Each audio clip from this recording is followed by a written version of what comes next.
Hello, welcome to episode 101 of the Epic Film Challenge to 1001 movies you must see before you die. And I'm just realizing now that these intros are going to take even longer when I'm reading out the, or not reading out, but saying out the episode title 101, 100. It's going to be a mouthful. But we're talking about aliens. We did Alien in the last video, episode 100, which we actually filmed like a month ago, probably. Yeah, today is the day that the episode 100 went up. We watched Aliens weeks ago. And over the past couple of weeks, we've watched all of the, or most of the documentaries on the Blu-ray, the Superior Firepower, The Making of Aliens. We watched the main 3-hour documentary, and we're also watching the other stuff as well. So it's been an alien overload, and I don't know if would you? Well, more for me than you. Yeah. Would you be able to put together some sort of like quick video I could put into this to show them it? Do you know what I mean? Like a clip version to kind of show it off and stuff, maybe. I'll show you on screen somehow that this is what Connie's been working on for how long now? 3 weeks. 3 weeks. So she well, you can talk about it briefly, just. Well, in school we do 3D and animation, and one of those things is where you 3D model things in a program. Yeah. And so I used a program called ZBrush, where you basically, it's almost like you work on clay, only you do it in the computer. Yeah. So instead of actually touching it with your fingers, you have to move it around with your mouse. Yes.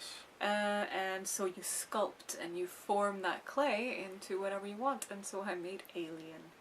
And then once you modeled it in the program ZBrush, you go into a different program and you start texturizing and adding color and those kind of details to make it look more realistic and better. Mm. And that program is called Substance Painter. Yep. And that was a school task. And I think you did very well with it, and I'm very impressed. And wanted to show it off in this video, and also just talk about it because that's kind of been we've been very alien oriented this past few weeks. We watched Alien 3 as well. So yeah, you got to watch Alien 4 at some point. Yeah, we're gonna watch that soon. So right, the film itself, Aliens. We've already told the story about me watching it when I was a baby, and then watched it when I was a bit too young for it. But it was growing up. It's been one of my favorite films, and we've watched it together like probably countless times now.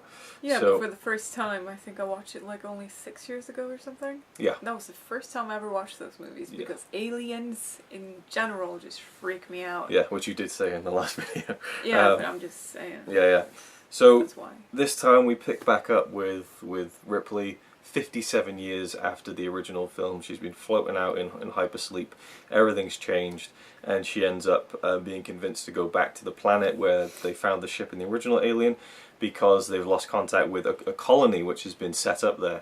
And she's like, Jesus Christ, they've put families there, and she's trying to tell the big company, the corporation, Weyland-Yutani, she's like, these things will wipe out, just destroy them and all that. And they're like, oh well, we don't really believe you and all this. And she ends up going over there with a group of Marines to inspect the site because they've suddenly lost contact with them, and that's kind of the story. And the colony is infected with aliens, and this time we have more than one.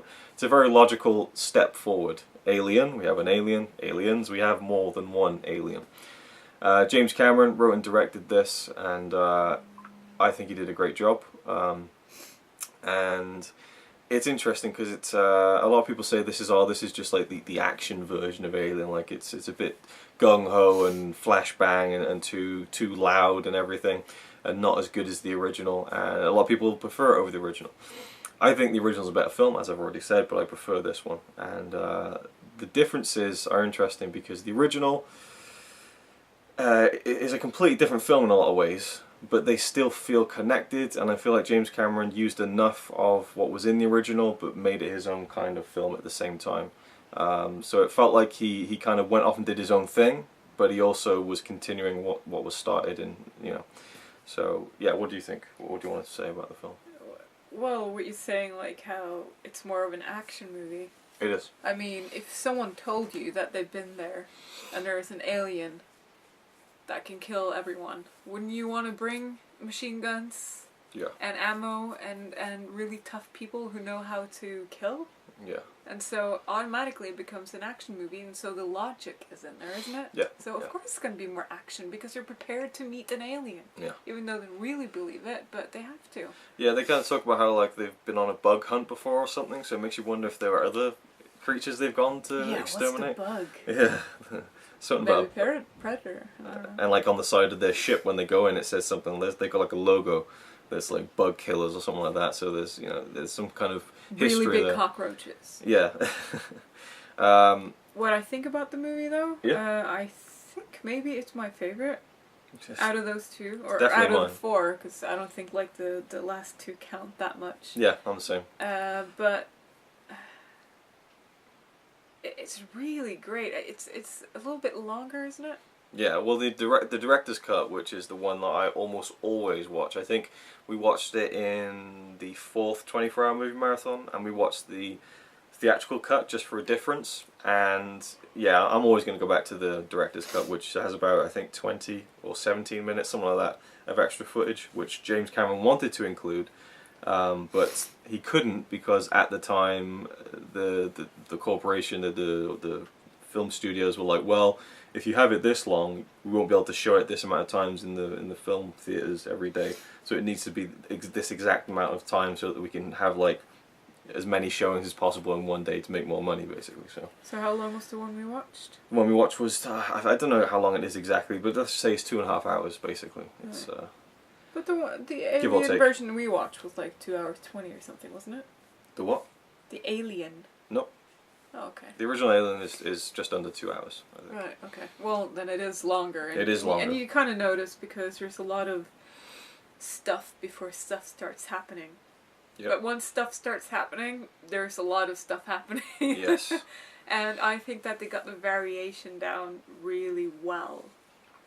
Like, there's a nice mixture of aliens and facehuggers. Yeah. And I gotta say, at least now that I've been staring at aliens for so long that I don't find them that creepy anymore, Yeah. because I found them creepy. Mm. I think the facehuggers are more scary. They're Right. smaller, they're Yeah, harder yeah. to spot, you know? Yeah. And you're just screwed if you get one on you. Yeah. You can't get it off. No. So, but you could get an alien off of you, maybe.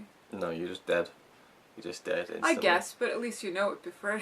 I don't know. Well, anyways, I find the facehuggers really, really creepy. Yeah. Something about them looking like hands that just it's disgusting to me. And as always, Sigourney Weaver is awesome. Oh yeah. She steals the whole show. Yes. But I think Bishop is awesome too. Like Yes. the more I watch this movie, the more I really like him Mhm. as an actor and as a character. Yeah. And I think the main alien, to not spoil anything for someone who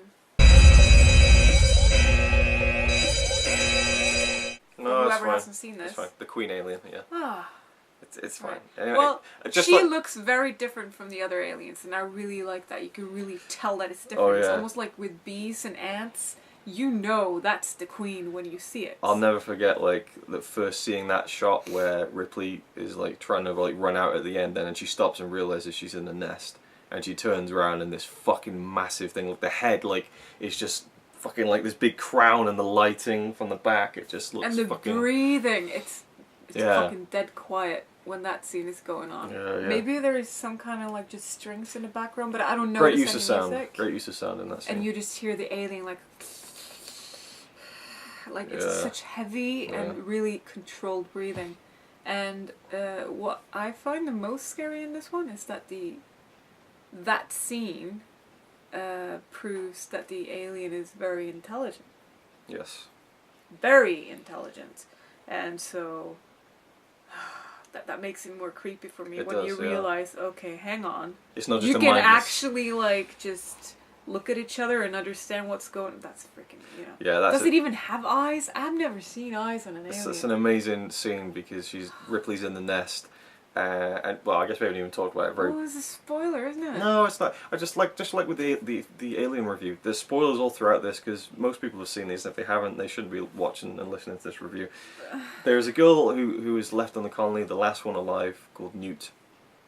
I don't know why I had to spell that out because again, you'll have already seen the film. But you know, Newt is this cute little girl, played brilliantly, I think, by Carrie, Henn.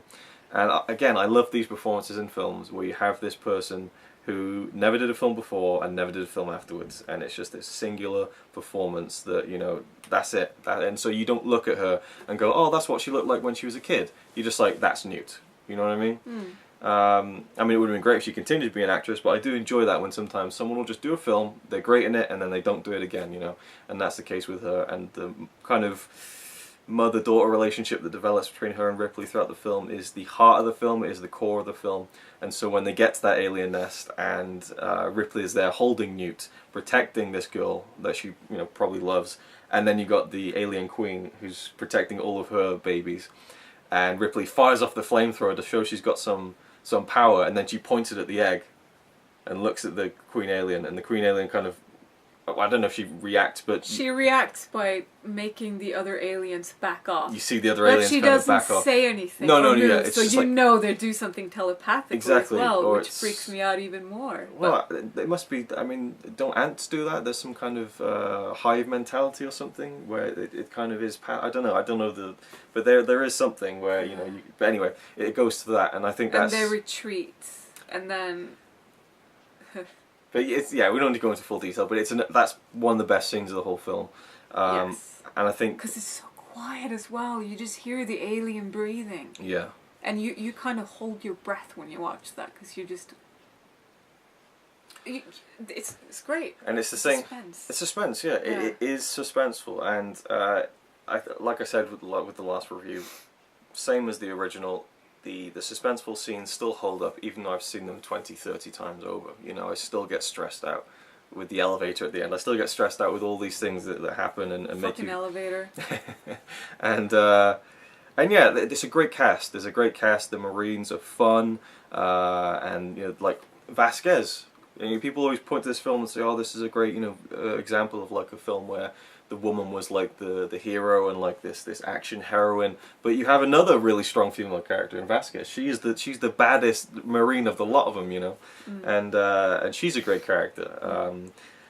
I guess people could be annoyed by Bill Paxton's character, you know, like, what the fuck are we supposed to do now? He's just like constantly fucking this, fucking that, and you know. I find him really entertaining and fun, so I enjoy him in the film. You know, game over, man, game over. I think the sly one is really great too. The sly one? Well, the bad guy in the movie. Oh, you mean Book? Yeah. Yeah. Is that the name of?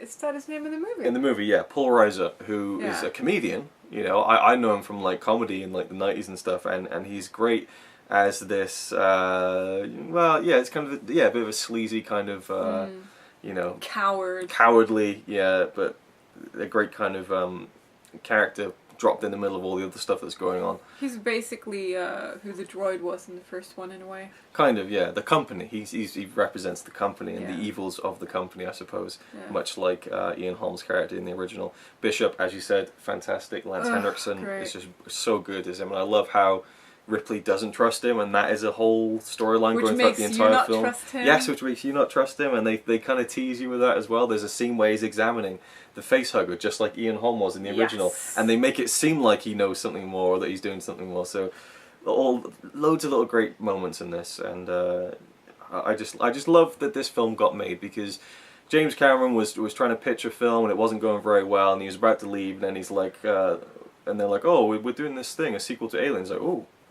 I wouldn't mind having a go at that. And then he stayed up for 2 days and wrote kind of a treatment for it, and then it got made. But I mean, it was a struggle to get made. We've seen the documentary. They filmed it in Britain. James Cameron didn't get along with a lot of the British crew and the British style of filmmaking, and all the lunch breaks and things, and like the composer tea time. The composer really clashed with James Cameron, and there was a lot of tension there. Like so many hurdles along the way. I think there's a lot of tension between everybody who works with James Cameron. Yeah, you hear a lot of these stories. I think Kate Winslet said she'd never work with them again after Titanic. But, I read that somewhere. But there is a method to the madness, because he consistently has made incredible films. Whether you want to kind of take Avatar and kind of hold it against him or not, and even Titanic for some people, but it's on the top of the list. You can't really argue with that. Yeah, but anyway, what else can we really say about this? Because we've talked about this film before. It's in my top 5 favorite films of all time. I love watching it every single time. It's entertaining. I love the characters. I love the setting. Suspenseful. The suspense, but like the action is great too, and it's just every time I get to sit down and watch this film, I'm happy, you know. And it's not like a happy film, but it's just so. I love that world, and I love the story and the acting. And Sigourney Weaver, as you said, is great. She actually had an Oscar nomination. Can you tell me another science fiction film like this where someone was nominated for an acting award by the Oscars? It got to the point where it was such a big thing that they just had to do it, I guess, and so that's cool. Yeah, I mean, I thought we could talk about this for ages, but I think we kind of covered everything. Really, we love the film. Is it a film you see before you die? Absolutely, definitely. I just think it's a great film, so you should see it.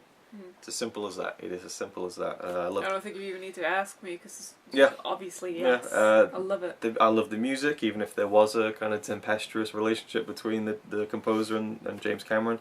I think it worked out great. If I'm going to say something negative about it, though, sure, it's like something that I find a lot better in Alien is the spaceships.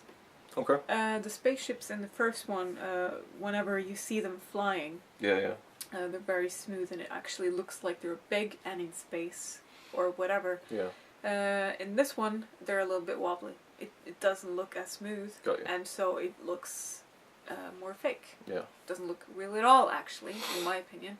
It has some of the flying scenes maybe are better, but most of them are just, for me, because of the rest of the movie being so great, they're kind of painful for me to watch. And I'm surprised James Cameron let it slip, because he's such a perfectionist. What were you thinking? The rest of the movie is gold, and then you have this... Yeah. You know, it just doesn't make sense to me. It looks so... I mean, it's a freaking model. I agree. And it looks digital. I agree. To me, it does. I agree.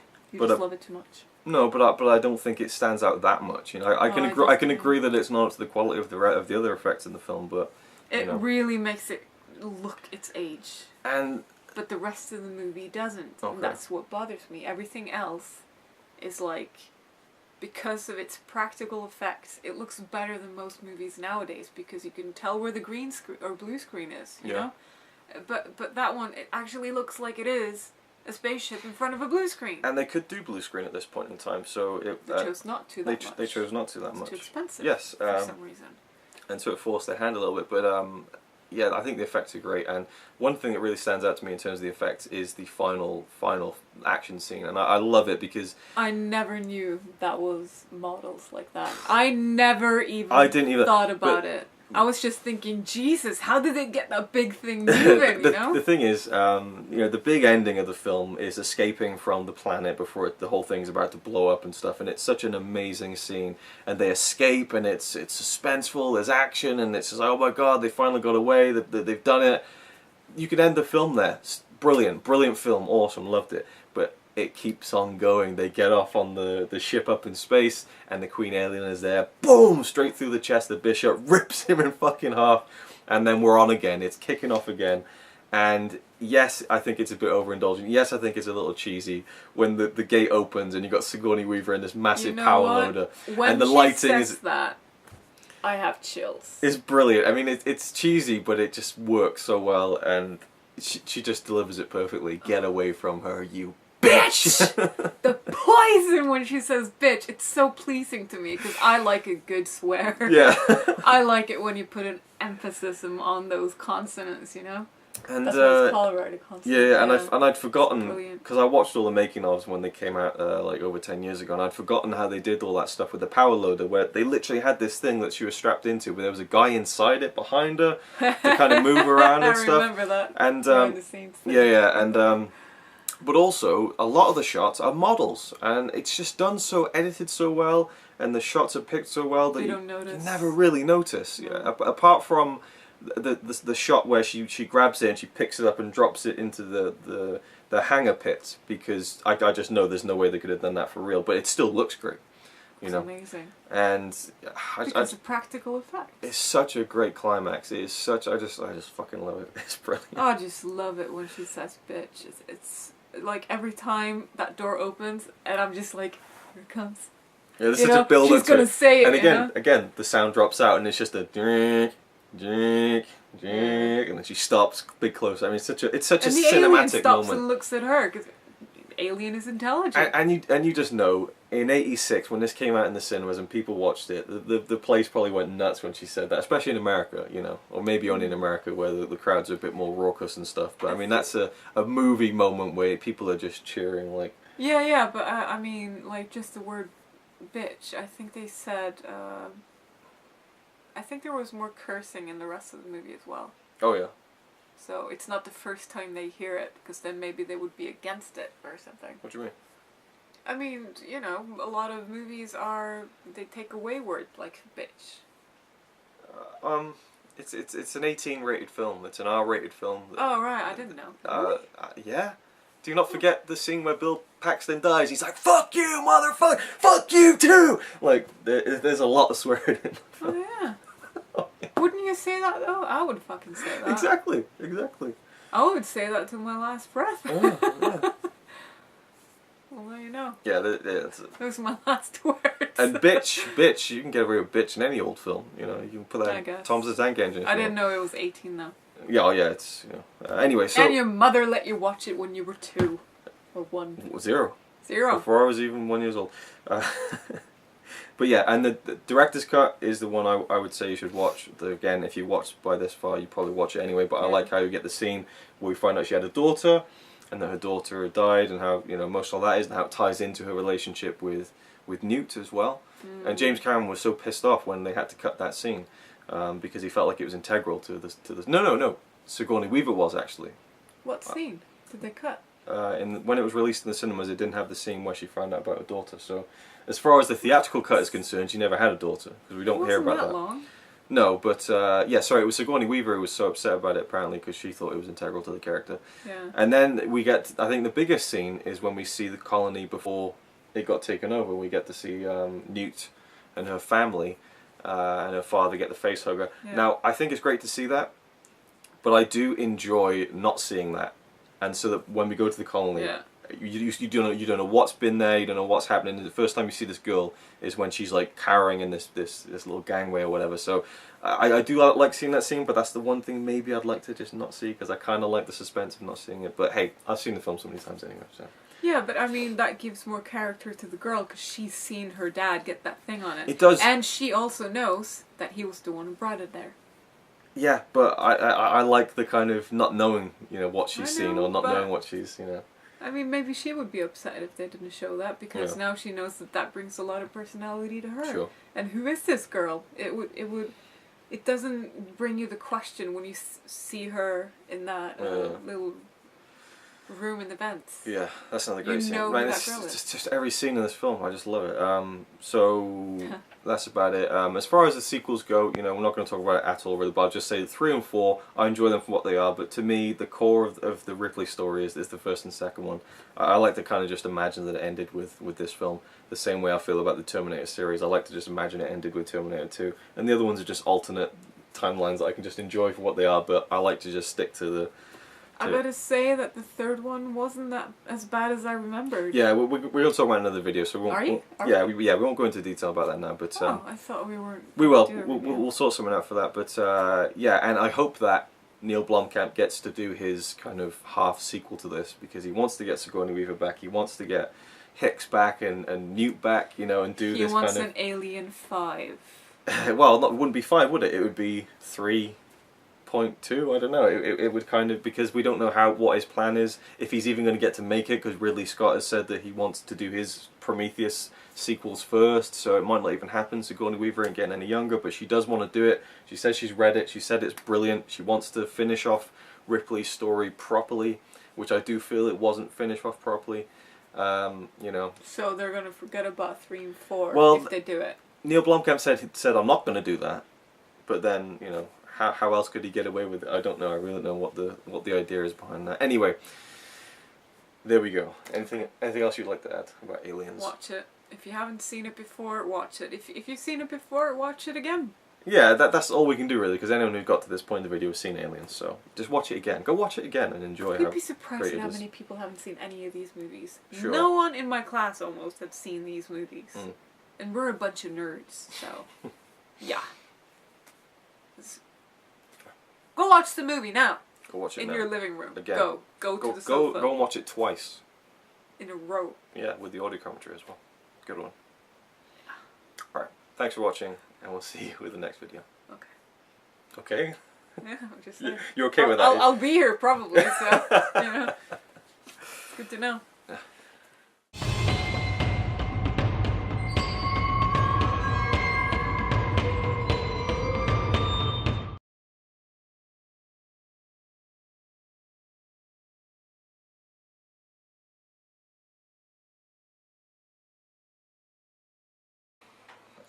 I feel a yawn coming up already.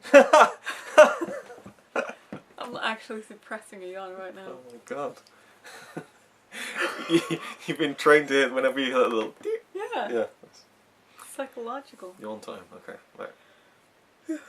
Finish this one.